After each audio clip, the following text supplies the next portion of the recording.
very good evening and welcome to Marching to the Beat of Your Own Drum, A Life with No Regrets. On behalf of the Bangalore International Centre and the Bangalore Literature Festival, it's my pleasure to welcome you all this evening to a conversation between veteran theatre personality Dolly Thakore and Bangalore's own Arundhati Nag about Dolly Thakore's memoir, Regrets None. It promises to be a conversation as witty and filled with candour while looking back at a life that traverses through the breadth of the country, the glitz, the glamour, the struggles. Dolly Thakore is a veteran actor, newscaster, columnist, and casting director who's worked in advertising, communications, and public relations. She's also a staunch social activist, particularly for children and destitute women, and for Citizens for Peace.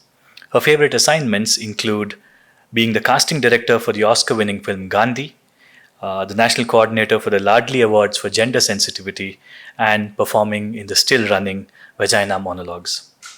Arundhati Nag is a film personality and a theatre personality. She's been involved with multilingual theatre in India for over 25 years. She's performed several plays in Kannada and has also worked in several Kannada movies and, of course, various productions in Gujarati, Marathi, Hindi, Kannada, Malayalam, and English. Arundhati, of course, is the force behind Ranga Shankara, the theatre space dedicated to quality theatre in Bangalore. With that, I'd like to welcome Dolly Thakore and Arundhati Nag on stage, please. Good evening. What do I say? This is a very, very difficult task that's been given to me. And Dolly, first of all, I think I should behave myself and say welcome and thank you for agreeing to do this. I can see we can't have any midnight conversations today. We do it all over here today, Aru. Yeah. So Dolly and I have been friends for many, many years, seen each other go through a lot of rough and good weather too, and seen each other grow in leaps and bounds as life has beaten us into shape or whatever you see today. But when Dolly wrote the book and sent me her autographed copy, I don't think I was ready as yet to read everything that has happened in her life. I've known her for 40 years and never really asked her what the details of her life were.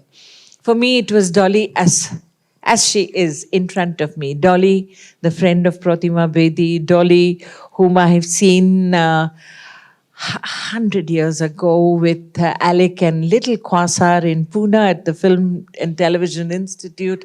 Of course, Dolly, the star who read the news on Bombay television, and we were all these ordinary mortal human beings doing language theatre, and here was this woman speaking fantastic English on television.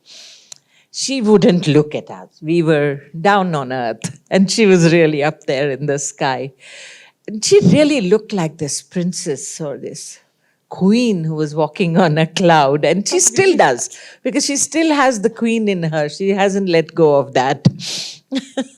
So, Dolly, you will not mind if I jump like a little cricket from one subject to the other. But for me, what is the most endearing quality of Dolly is her heart, her whole nature of giving. She has never ever questioned when she has given.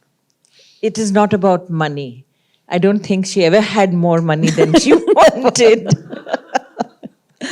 And it's always been a struggle, but she never gave up her grace. And she has given to so many people strength, courage, just the right pat on the back at the right time. She's been that singular person from the English theatre and the English language world who used to go and watch everybody's play. Every single language play in Bombay, any play, whether it is good or bad. She never passed judgment. She was there to watch in the hope that she would get something out of it. So to kind of link up with her, for me, the beginning would be your theatre world, Dolly, me being from theatre. I have seen you on stage. I've seen you doing Death of a Salesman. I've not seen your vagina monologues. Not yet. 20 years we've been doing it. No, but that's the thing. I mean, it just could happen. It eludes you, and one couldn't make it to the I'll show. do you a solo performance. No. So I really want to kind of delve a little into your multifaceted personality, which very, very few people carry off with such elan. There is the critic, Dolly, who never destroyed a play, who always kind of gave it its due. In her criticism, you always saw that a sparkle, a ray, something that would help the team to improve its play. Or Dolly, the PR consultant, Dolly, the media consultant, Dolly, the casting director. My God, what a job that was. And the way you pulled it off, whether it was Gandhi. Of course, your book says it all. It has everything in it. But hearing some of it from you, the excitement of a life well lived, how you kind of really strap both the worlds of the media, the English theatre, and your acting, which was another passion.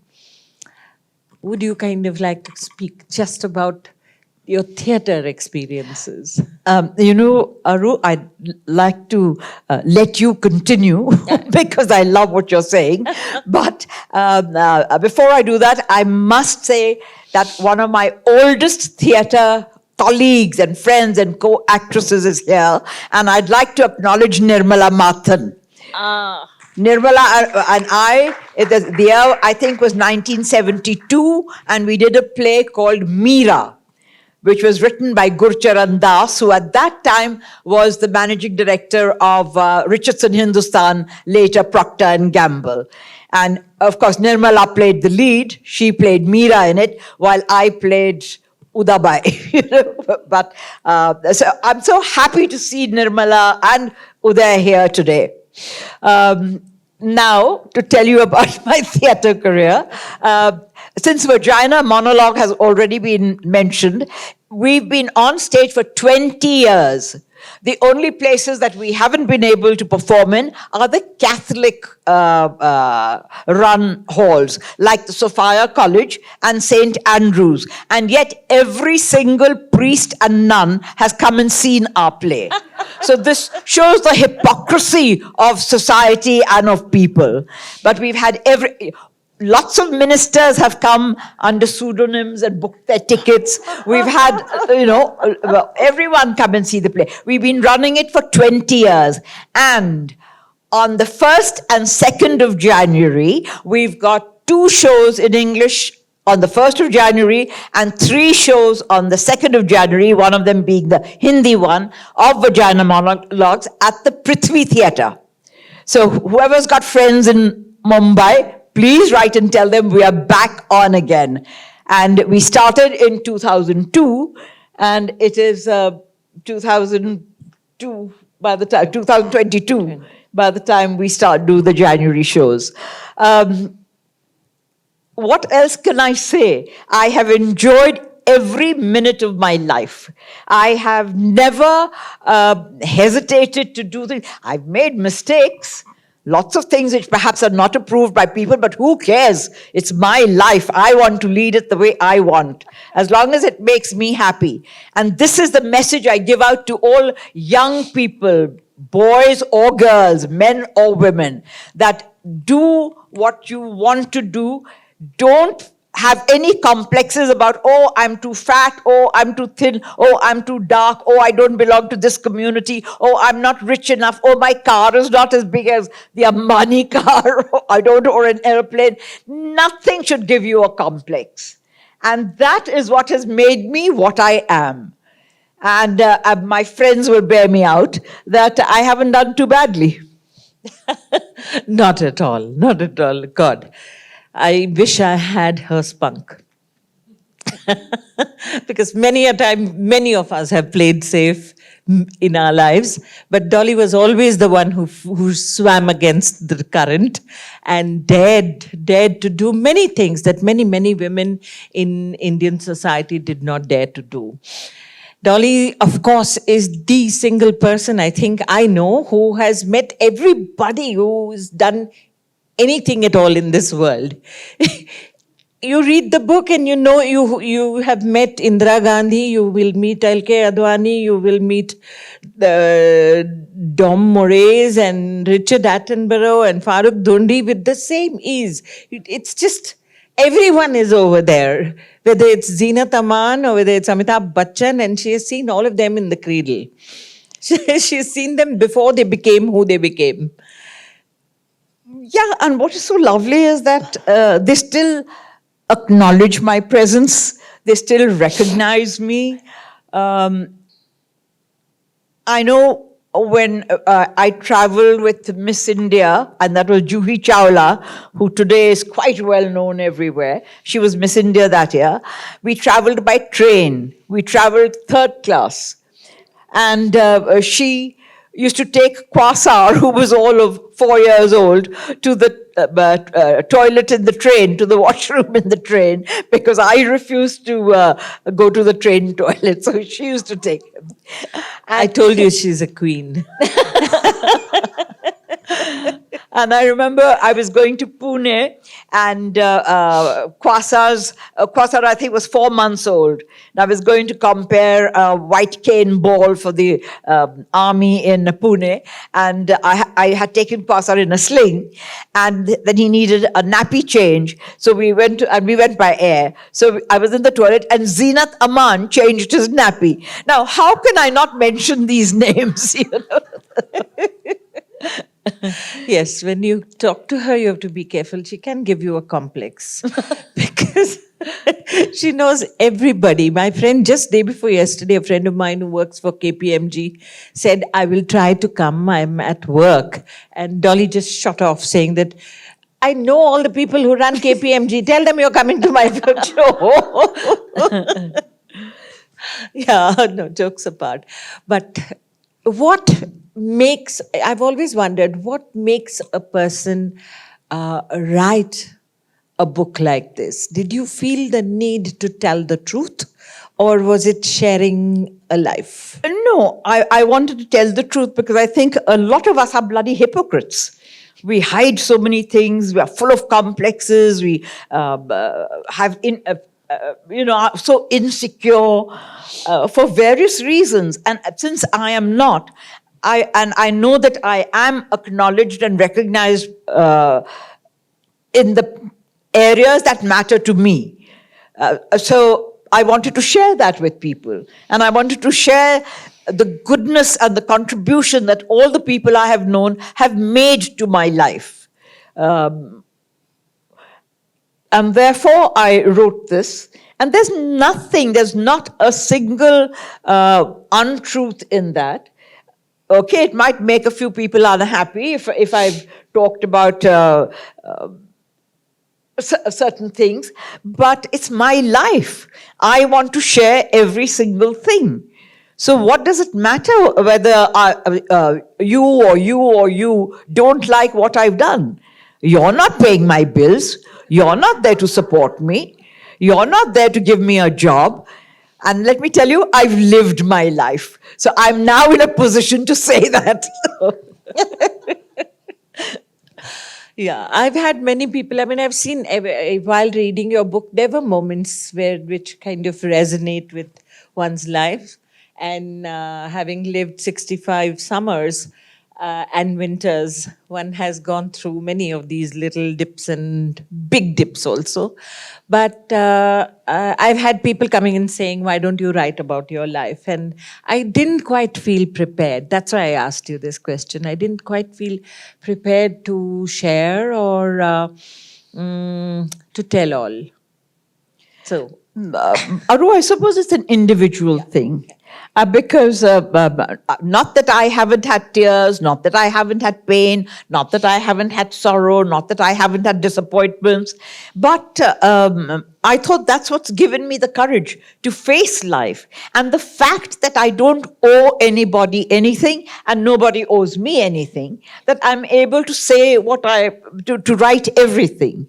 You know, I'm not dependent on anyone for anything. I mean, when the cars were taken away, Kwasar and I went by train. And I never forget, at the other station, Kwasar and I were laid out flat when the people got out of the train. And we were laid out on the platform because we weren't used to traveling by train and the rush that would come. But okay, we didn't take a train after that. We preferred buses. But, you know, you learned. And you did that. It didn't stop me from not going to the Chabil Das or Dadar or wherever I was going. I still did it. But it's so, even the grey-haired and the hairless that are sitting over here, that is the kind of courage you need to give to your grandchildren, to your children, to whoever is in your orbit. Because that's what makes you strong. That's what makes you what it is. I got this from my grandmother. Now, my grandmother was not educated. None of them in my family went to university except for one aunt who is even today in Delhi. She's 97 years old. And I think Nirmala would perhaps know her, yes. And she was a Hindi teacher. And you know what we were like? Oh, Hindi was something that you discarded. You weren't proud of boasting about you had an aunt who taught Hindi, whoever. But, you know, and these are the kind of complexes that all of us have grown up in. All of us have some kind of a complex or the other. But I never let any of that worry me or put me down or, you know. And I hope that, I know that Lynn now knows me well enough. Lynn, who runs Nityagram, and my God, how she runs Nityagram. I wouldn't say battle axe, but she runs it so efficiently and brilliantly, and there's nothing like that. And all of us have learned. None of us have come from a landed property or saying we left thousands of acres in Pakistan during the partition and look at us now, how poor we are. Rubbish. We started from scratch and we have contributed to society. We have contributed to India. I'm very proud of the contribution that I have made to people and things. And so the reason I've written that book is to give courage to everybody to not feel inferior and full of complexes of any kind and go ahead and do it. I mean, I wonder whether Nirmala will bear me out, but, you know, we used to read the news, I think 45 years ago. And I still have people at the airport and at railway stations and in restaurants, bald and grey-haired, come up and say, we hated you when we were 10 years old. Why? Because their parents used to wake them up at 9:30 or 10 at night when we used to read the news to say, listen to Dolly Thakore reading the news. And they were all 10 years old or 8 years old. But I can't tell you how much pride and joy it gives me now to hear that. And I can pat their bald heads and say, yeah, good for you.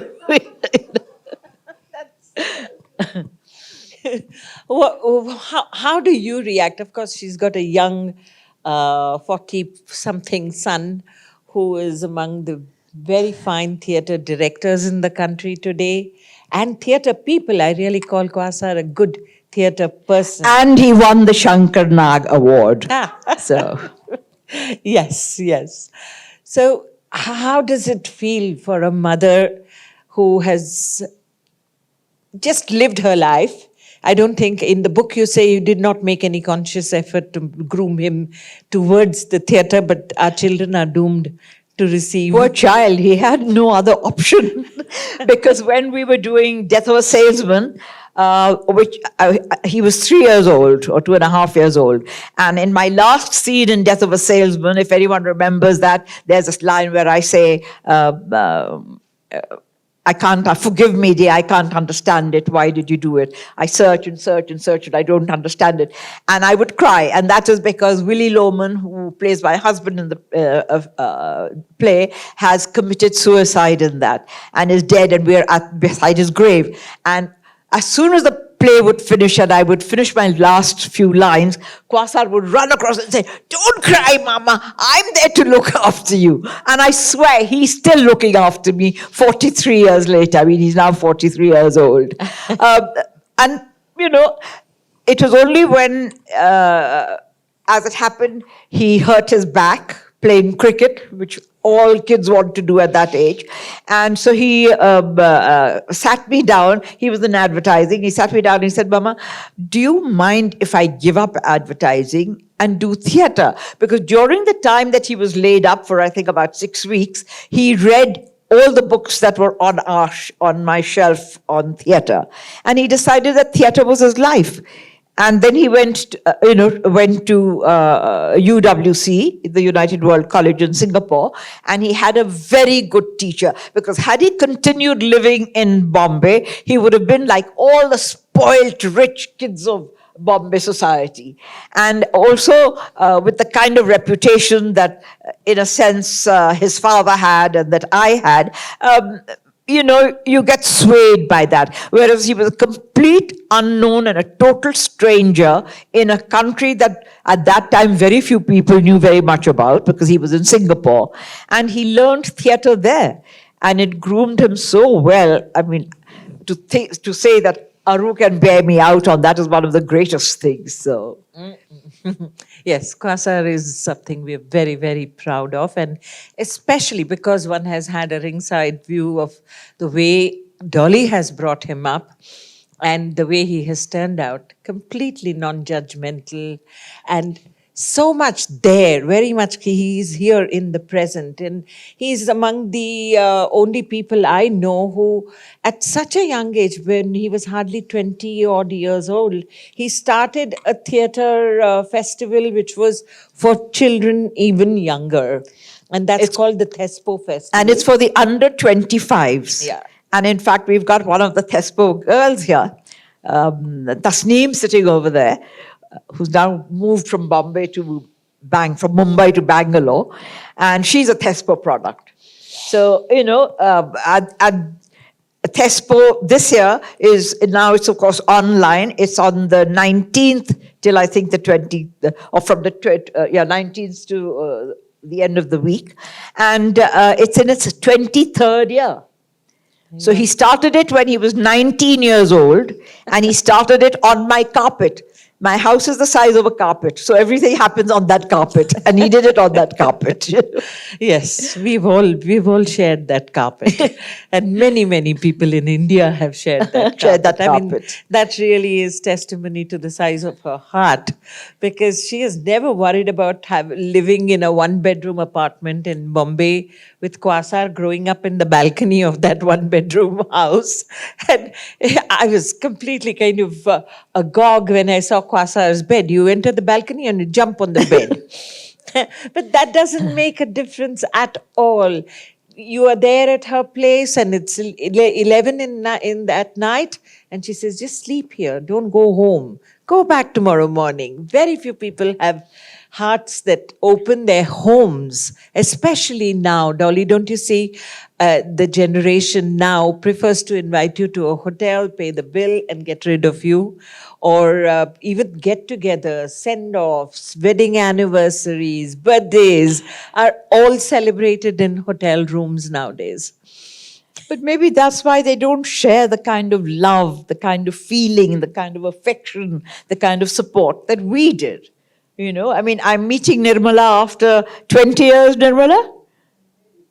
Yeah, and Nirmala has also rehearsed on that little divan in my drawing room. We used to rehearse Meera there with people like Zafar Hai, who's a great filmmaker today, who was also part of that play. So, it didn't matter who you were or what you were. It was work that had to be done, and the space was there, and we used whatever space was available. And I think we've acquired some kind of reputation, some kind of acceptance from things like that. So that's why I say don't ever feel less than the next person. You're as great as what you're doing, and continue doing it. How do you react to the political situation now? The less said, the better. Okay. No, there are a couple of moments in your book which kind of do tell us which side of the central mark you are on. Look, I was brought up in that era, so how can I not? I've certainly belonged to the Nehru era. I adored the man. I was, 11 years old when he threw a garland and the garland came to me. So, I mean, look at the things that happened. I wasn't jumping up to catch his garland, but it happened. And this was in Sikandrabad. Then I was traveling from Hyderabad to Bombay, and this was just after the emergency, and Indira Gandhi was sitting on the first seat as you entered. There was no business class at that time. And when I sat, I think she was in 7A, and when I went and took my seat, which was 14, I asked for Ammi Krishna or Usha Bhagat, who used to be her social secretaries at the time, and who were people I knew. And I asked the air hostess, are they on board? And they said no. So I said, will you give her a note? So I wrote on a letter to say, dear Mrs. G, I'd like to come and chat with you. However, if you're busy, I will understand. Immediately, a gentleman came and stood beside me, and that was R.K. Dhawan. And he said, "Aap Indira ji se milna chahti hai?" I said, "Haan." He says, "Aiye." And I was writing a script. I've always got paper, and I said, I'll have to show off. So I had all that on my lap. I picked it up and I went to her. She looked at me and she said, if you're a journalist, I'm not going to talk to you. So I said, look, I'm not that kind of a journalist. I'm not a political correspondent or a political journalist. I do write, but I write on society, on people, on, I had a cultural column and I was reviewing films and theatre in whatever language came my way. And so she said, come sit. And we spent that hour and 15 minutes or 1.5 hours. And it was like talking to your favorite aunt. She's asking me who makes my cholis. I mean, and when she was getting off, how can I forget these moments? When she was getting off, she said, Dolly, do me a favor. Can you pull my sari from the back? Because she was going straight from the airport, that time only Santa Cruz, to the August Kranti Maidan for her first election speech after the emergency. And she said, will you pull my sari? So there was I on the plane pulling her sari down. And I didn't feel small or little or belittled because she'd asked me to do something like that. Then the Rajiv Gandhi experience was another interesting thing. I was moderating the opening of the Festival of France at the Tata Theatre in Bombay. And we were suddenly relegated to, if you know the Tata Theatre, there's A, B, C, D, E. And the E block is right at the end. So I was shoved there with my little monitor, etc. And suddenly, there was a lot of excitement and commotion. Because it was the emergency, security had become very strict. And Rajiv Gandhi was supposed to receive Mitterrand, the President of France. And so the inauguration was taking place there. And he, because of the security, had been told to arrive half an hour early. So instead of 5:30 or 6, he arrived at 5 o'clock or 5:30. And I had to naturally commentate, and there was I going on silly things like why the Tata Theatre is designed like this, and who designed it, and why is it like a fan, and the Akant Parmeshwar Godrej wearing diamonds from somewhere, and Maureen Wadia wearing a sari from somewhere, and it went on like this. And suddenly somebody came, put his hands on my shoulder, and I looked up, and there was this grey mop of hair. Now, we've all got grey. I didn't know him as grey. That was Aftab Seth. And Aftab Seth was at that time the Rajiv Gandhi's private secretary. And I didn't recognize him. Then he gave me his card. And I went, And when I did that, Rajiv Gandhi was standing right in front of me behind the monitor. And he's saying, like, what can I do? They brought me here, And it's amazing, these things that have happened and you overcome them. You don't boast about them, but I boasted about them in my book because I think that's been my life. That's how I've lived it. And so there are all these instances that are in the book. It's been a charmed life. When you read the book, you really feel that here is this woman who is leading such a charmed life. One can see that there are no regrets. There's this wonderful, what do you call it, shimmer through which you see your life that is gone by. But do you miss it? Do you miss that hustle, bustle, and all that was there? I know you're very busy in a different way now, but there was a different quality. I think. Well, I certainly miss not reading the news. I loved reading the news because it gave you so much recognition, and I loved it. But during the pandemic, I haven't had a day's boredom.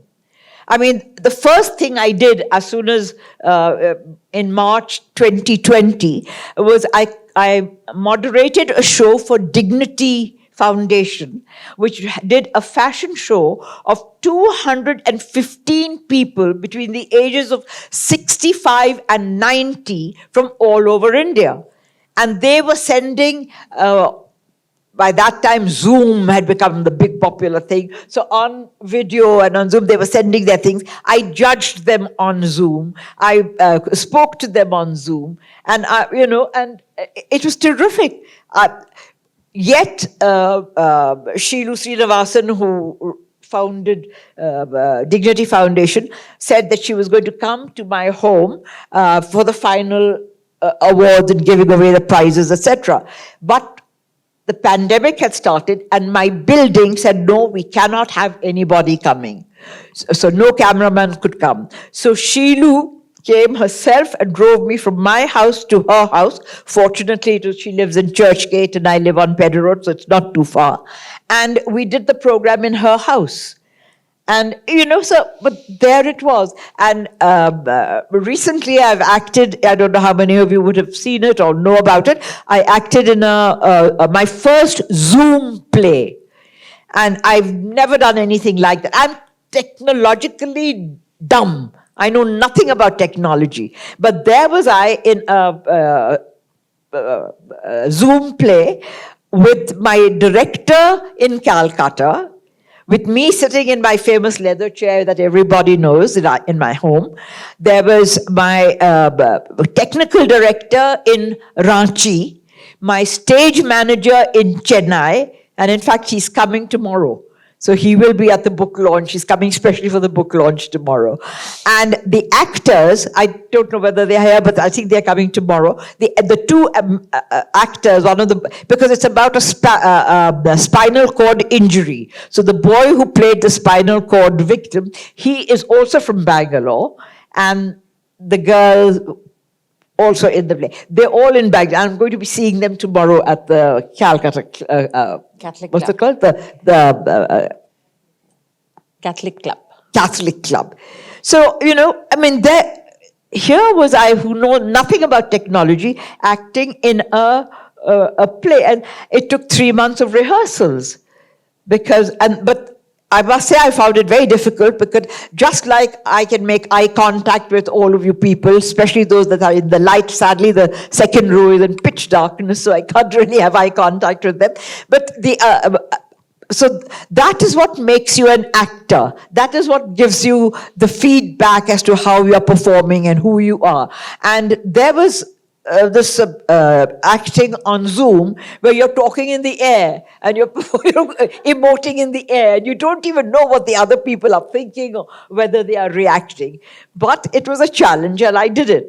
Then we had the Chhatrapati Shivaji Museum in Bombay that was doing archival work on renowned people of Bombay. And I was very lucky because I was asked to interview and talk about Gerson Takuna's work.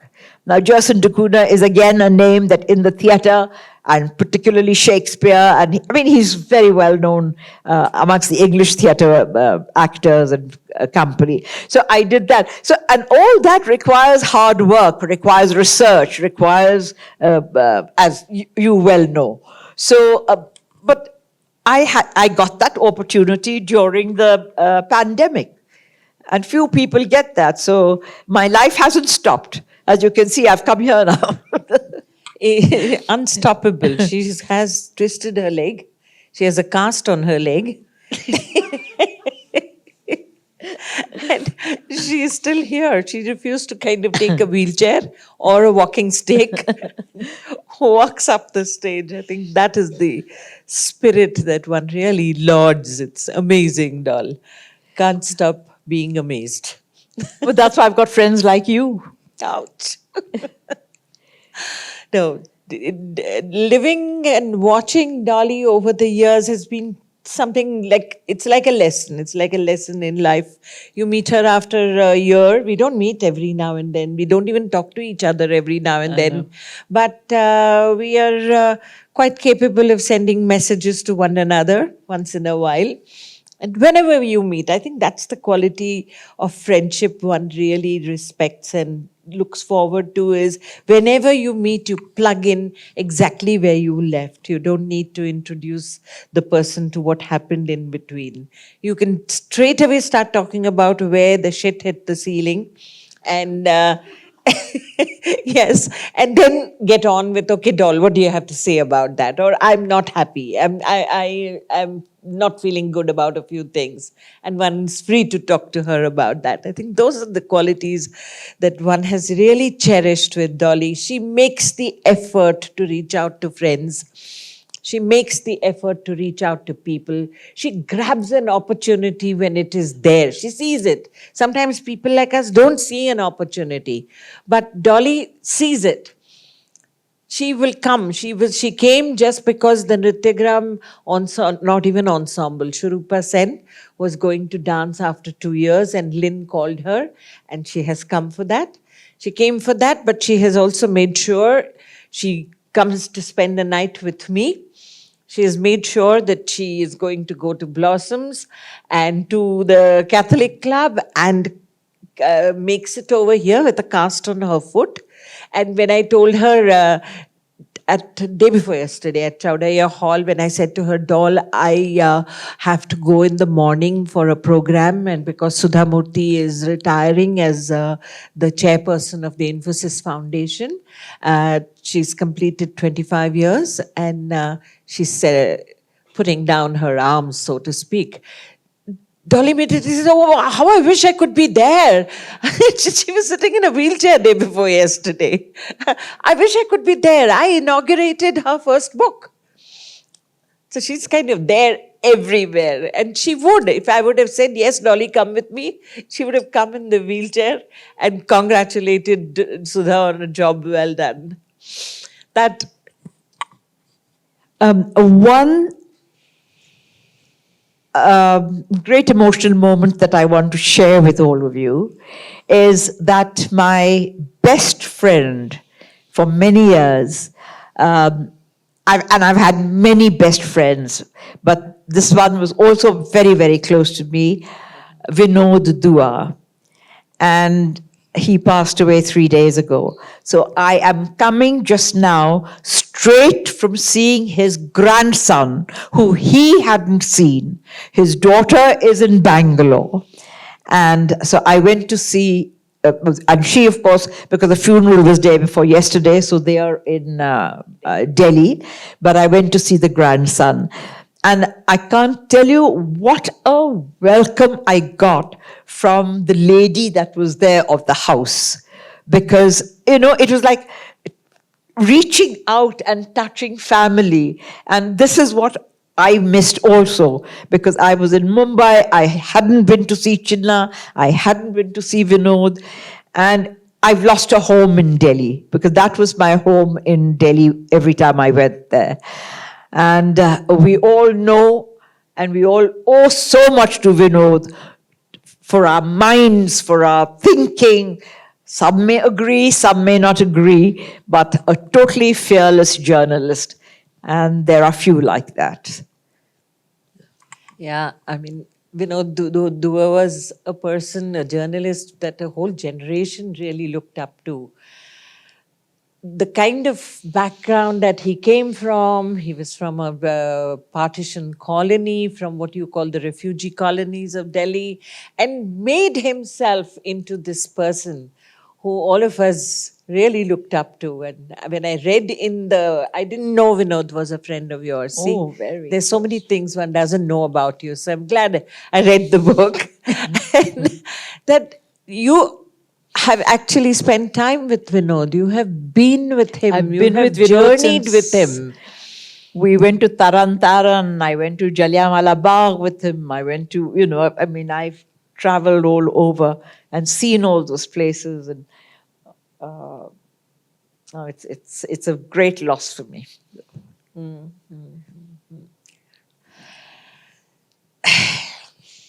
guess it's an emotional moment, yes.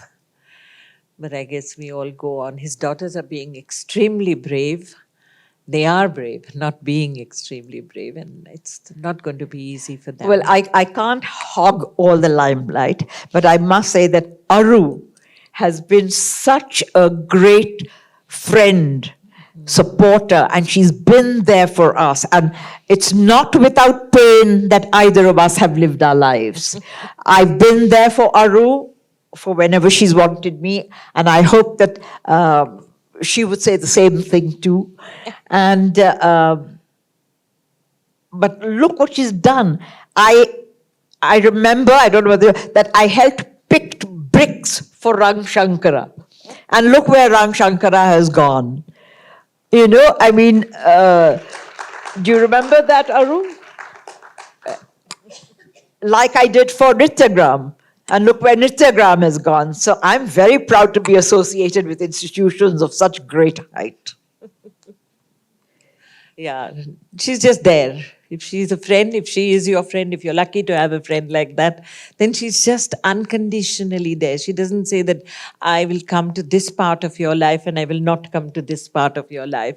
I take you, good, bad, everything, garbage and all, you are mine. So it's rare to have such friends, and rare to have friends who have lived such a rich life. My God, this is a generation that has seen India grow. You have traveled from being the child of an Air Force officer and living with your aunt and your grandparents, studying in Loreto Convent, or was it St. Jesus? In Lucknow. In Lucknow, that's right. And traveling abroad, going and working for the BBC, name it. Name it. This is actually a person you have to adda with. You have to just sit and ask questions. I think we'll leave more time for the question answer part of it, because I think you will have more interesting questions to ask of her than me. I think I'm just too close to her. I just do the opening conversation. But the kind of variety of experiences, she's had friends who have been kings, she's had limousines coming to pick her up, she's had the world kissing the hem of her skirt. Name the person. And also then comes this phase in life when she actually gets to the Indian part of life comes into your art really comes into your life with Bhimsen Joshi and Pandit Jasraj and Kumi Bain, all these people through Pratima. Did that happen because of all her? the Indian classical dance and music stuff was introduced to me through Pratima, by Pratima, and I was embraced by all of them. I mean, and I was not a dancer, I was not a singer, but I'm still very much in touch with those that are still around. Yeah, when Shankar opened what was called the Country Club, this was 30 years ago, and it was Pratima who brought Pandit Jasraj to the place so that he could sing, because Shankar had this idea of a club that would actually showcase the performance art practices of the country and not really only just the Western part of music and dance. So Pratima was the first person who said, "Oh, I know Jasraj, I can call him." And it was the Nrityagram ensemble that actually inaugurated that club. So these are the very fond memories. And of course, Dolly came. Dolly was a friend and she came for the opening. Same with Nrityagram. Nrityagram is a love child that was started by this very, very close friend for both of us, Pratima, and being run very, very beautifully by Lynn now, and Shurupa Sen dancing. So I guess for both of us, for Doll and me, Nrityagram is really that baby who we cherish. We look forward to seeing it growing, becoming better, and we just feast on whatever they are doing right now. You have anything to say about that? I come can only from say that Nrityagram. I've been very, very lucky with all my friends, and in any part of the world, in every part of the world. I was introduced to literature through Farooq Dhondi, who was all of 11 years old, knock-kneed, things. But look where he is in terms of a writer, poet, and in the literary world.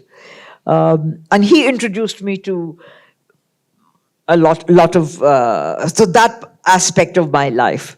And then dance was Pratima. I knew nothing about dance. Not that I hadn't learned dance. As a little child, my mother also put us into classes where we did Bharatanatyam and things. Because at Air Force camps, every child was put into things like that. But, and look, the greatest dancer, you know, even if I'm on the point of being very personal, having seen Surupa day before yesterday, she has ruined me for other dancers. She was just so good. And I do attend a lot of dance performances. I've seen all the best, but what she did that day has cured me for now watching anybody else. She was just so fantastic. You know, and similarly, the kind of theatre that Aru has started, it's very difficult to, you know, because Aru's Ram Shankara is also open for everybody and anybody with talent. So there's everyone there, including my son. So, but you know, the thing is, it's these are all the limelights of tomorrow. And they are leading the younger generation. This is the India that is being born. My son runs TESPO for the under 25s. He's 43 years old, as I said, starting in a few next week is his 23rd TESPO. But the people he's given rise to, a lot of the actors on the OTT and on all the films, Chandan Sayal, give me some names of Richa Chadda. These are all well-known people, and they're all products of TESPO. You know, I mean, and lots of them. What was that? Ali Zafar.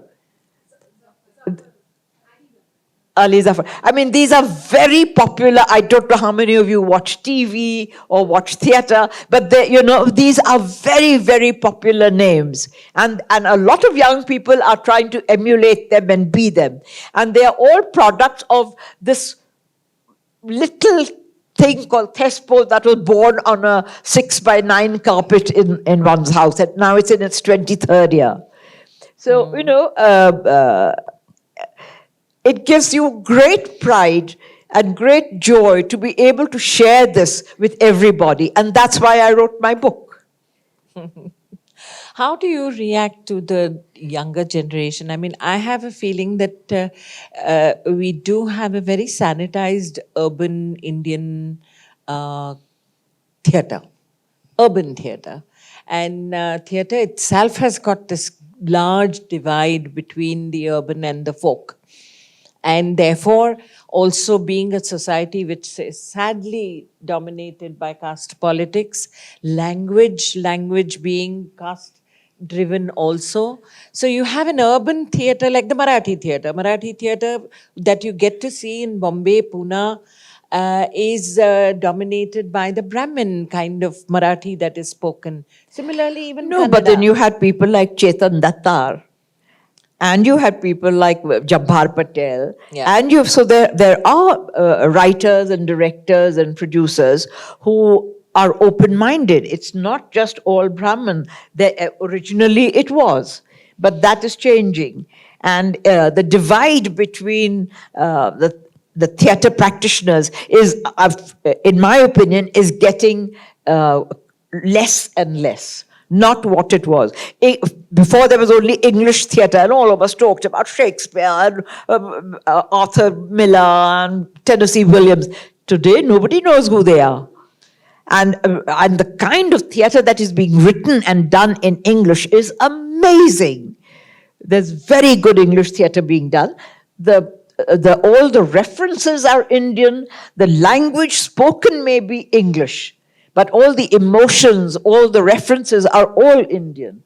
And so and a lot of them are being translated into other languages. The people like Rahul de Cunha, who's doing a lot of very good theatre. Annie Zaidi, who writes. So there is a hell of a lot. If you're interested, you can't say that there is no development taking place. There is a lot of development taking place. Agreed that the CSR, the corporate social responsibility that was supposed to support theatre and art and music has gone down a little. Because all the big corporates have been turned around and said, oh, we are doing it for our working people. We're doing it for our laborers. But what they're doing, God knows. We haven't seen anything. Okay, maybe building houses or building toilets or something. I don't know. We haven't even seen any evidence of that. At least I haven't. So there is a great deal still happening in spite of the arts being sidelined to a great extent. But those that are keen and are interested are persisting and continue. People like us. I don't have a bank account or a bank balance to be able to support a theatre, but we are continuing. The Sultan Padamsee Awards, I think The they are Sultan really Padamsee Award encouraging a is- lot yeah. of new writing in the English language. right. And a lot of youngsters are writing, yes. But I mean, having run Rangashankara for 17 years now, these are the realities that do hit us, and we can see that the percentage is not changing radically. It is not. It is taking longer. Well, look, and when- maybe some kind of intervention needs to be done. The intervention came when Pupul Jaikar, Rajiv Sethi, they had started it. And the whole cultural scene had changed. All the Indian cultural research centers, for instance, with Kamlakar Sontake, certainly in Western India and Maharashtra, they were doing a great deal of work. And I used to compare a lot of those shows. And we feel sad that those opportunities are not available. But it's not going to die down. Everything has a circle, and I do feel that it will come up again. And the young ones are full of a lot of energy, a lot of ideas, and technology is also giving them means to bypass a lot of these things and reach out to people. So I don't think you can down creativity. You cannot shut it down. Creativity is there, and it will continue. Wow. Yes. So this is no regrets. She's such a heroine. She's someone you can really look up to. And for a whole generation, these were the trailblazer women. These were the ones who did everything first. She and Pratima. Pratima was the first go-go girl of India. Done it, lived it. Dolly was among the first women in India who just said, I don't care about being married. I want to have a child. And she went ahead and had Quasar. Never, ever hid what happened in her life. This is, I mean, I personally also am a person who really would have probably not got married. Marriage didn't matter to me, and yet it mattered. It mattered enough for me to go ahead and marry Shankar and have a baby. And I know that if I didn't have that certificate of marriage, my story would have been a different story. It would. So there are so many things that all of us do because of certain pressures, because of certain role models, because of whatever pressure, or just don't have the courage to do. Aru, I don't think anything could have stopped you, paper or no paper. We are not the kind of people who are ruled by these kind of things. And that is the kind of courage I want to give all the women sitting over here who have children, daughters, sisters, whatever, or for themselves.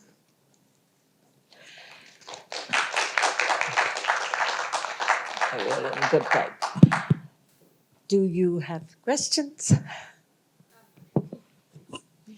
Thank you. Really enjoyed that back and forth, both of you. Arundhati, you brought up a really interesting point, which I was thinking about earlier, which is you talked about the urban sanitization of theatre, but it's not just theatre, right? It's all of life at the moment. And Dolly, I wanted to ask you, it takes more than courage to live an unconventional life. It takes a certain level of comfort and acceptance of uncertainty, which I think is anathema to a lot of youth today. Like, uncertainty is a bad word, and you do everything to avoid it. What are your thoughts on that, and what else do you think is needed to really go out there and live a life that is just true and authentic to you? Is that a question for me? No,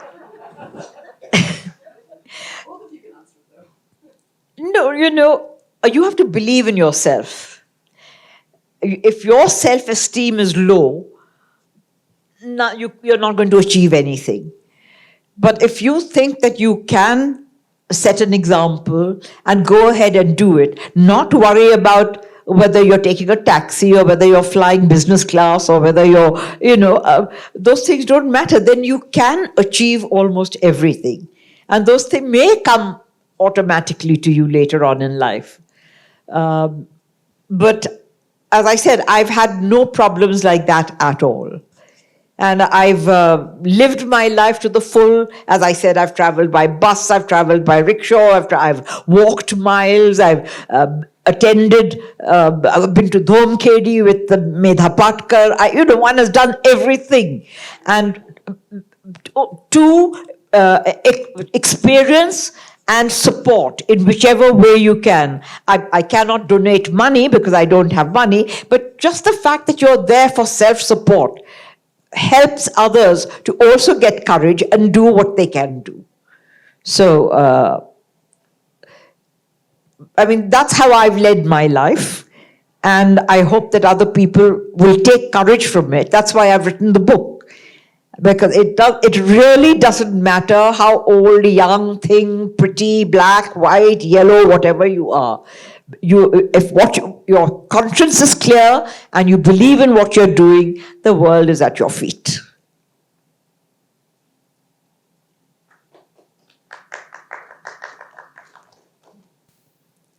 Hi, Dolly Auntie. So I have been to your house, and the carpet is great for everybody. It is really a magic carpet, but the picture I want everybody to know is that you have art on every square inch of your house. And from MF Hussain to I don't know who else, because, it's been like really rocking party nights at your place.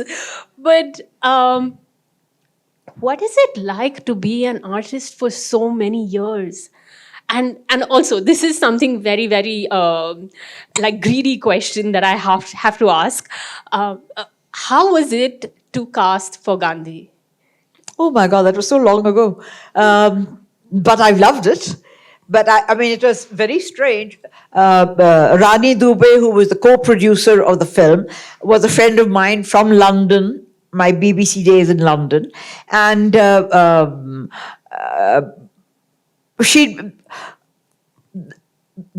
it goes back again. The first caption that I ever wrote as a sub-editor, my first job before I went to London and all that, was for the British Information Service in Delhi. And the caption I wrote was, he wasn't Sir or Lord at the time, Pandit Jawaharlal Nehru with Richard Attenborough and Motilal Kothari.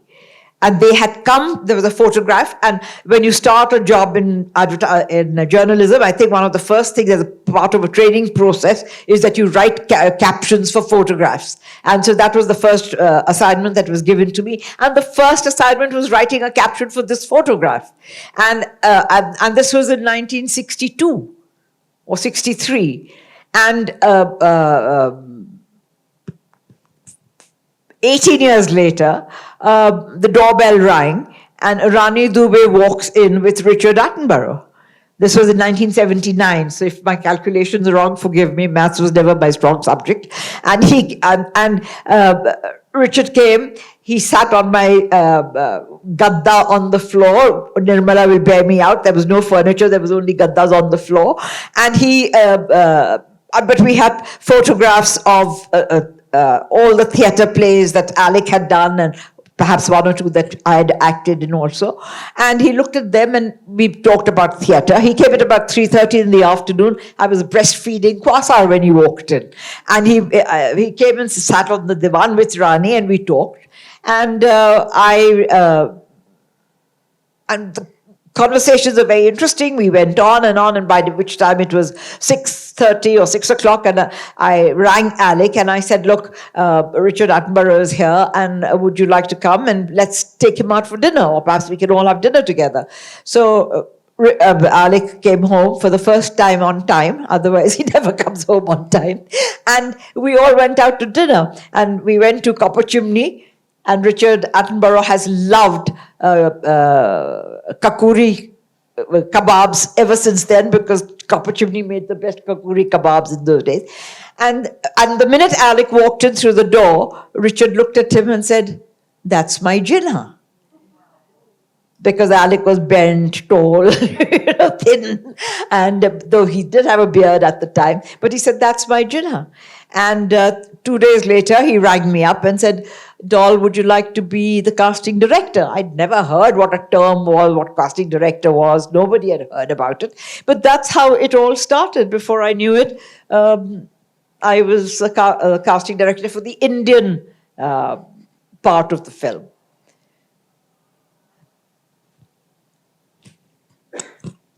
Thank you, Auntie. But what has it been like to be an artist in India all these years and to be surrounded by artists of great, great caliber? I've never treated them like anything greater than me. They're all people that are hardworking. They're all people who've got talent. They're all there. We're all working together. So I know they're with their eyes wide open saying, oh my God, this is Nasiruddin Shah, or this is whoever. I mean, they're all actors, they're all hardworking. So I've never felt small. That's wonderful. Thank you, both of you. It's been, I'm so used to watching these on YouTube and Amazon Prime, and to be able to speak into a mic and thank the speakers, it's been wonderful. See what you young people are missing. Thanks, Aru. And Dolly, amazing. Thank you so much for this evening. Women like yourselves are obviously powerhouses that our generation certainly looks upon as role models of all kinds of things. So thank you very much for being there for us. Dolly, if Regrets None was to be a film, who would you cast as you if it wasn't you? If what was to be a film? If this was to be a film, if this book was to be a film.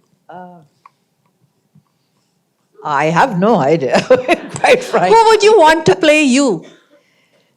I'm sure there's so much talent around there. There'd be any number of people that would be able to do that.